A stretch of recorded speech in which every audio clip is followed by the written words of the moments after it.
Welcome to this tutorial on the now command in Splunk SPL. The now function is one of the most fundamental time-related functions in Splunk search processing language.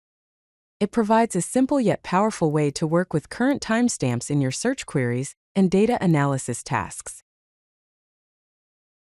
The now function returns the current epoch timestamp as seconds since January 1, 1970. This timestamp format, known as Unix epoch time, is a standard way of representing time in computing systems. It provides a consistent numerical representation of the current moment that can be easily used in calculations and comparisons.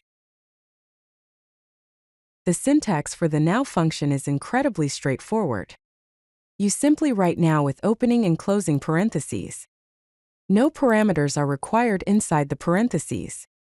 This simple function call returns the current timestamp whenever it is executed during your search. Here's a practical example of using the now function. We use the eval command to create a new field called current_time, assigning it the value returned by now. Then we use the table command to display this timestamp. The output shows a large number like 1,726,704,540, which represents the current time in epoch seconds. One of the most powerful features of the now function is its ability to perform time calculations. You can subtract or add seconds to get past or future timestamps. For example, subtracting 3600 seconds gives you the timestamp from 1 hour ago, since there are 3600 seconds in an hour. Adding 86,400 seconds gives you tomorrow's timestamp, as there are 86,400 seconds in a day. The now function is extremely useful for filtering and comparing time-based data. You can use it in where clauses to filter events that occurred within a specific time range from the current moment. You can also create conditional fields that categorize events based on how recent they are compared to the current time. While now returns epoch timestamps, you often need human-readable dates. The strftime function converts epoch time to readable formats.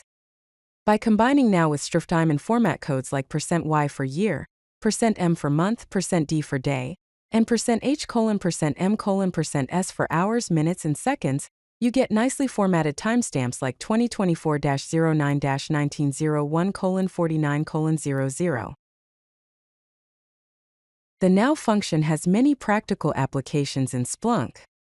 You can use it to add creation timestamps to records and events, ensuring you know exactly when data was processed.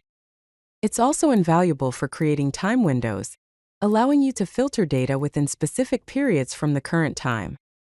These capabilities make now essential for real-time monitoring, data analysis, and creating time-sensitive reports.